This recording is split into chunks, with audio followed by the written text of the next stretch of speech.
দেখি total bike কয়টা এখানে।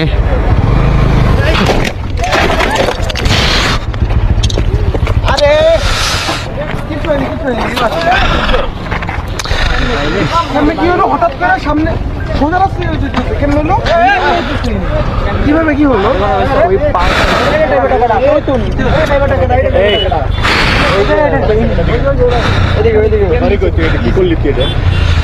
আমি তো বাইকটা চাপাইতেছিলাম, এইখানে প্লেস করব।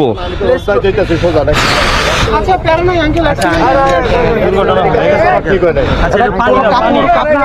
ওনার ঠিক আছে দোষ আছে, তারপর ব্যথা ভাই সাইড করে দেন ভাই, পানি পানি আগে পানি চলো চলো গাড়ি চাবিটা কই পানি দাও না, ওনার হাতে পানি দাও, গাড়ি চাবি এটা পানি নাই তো।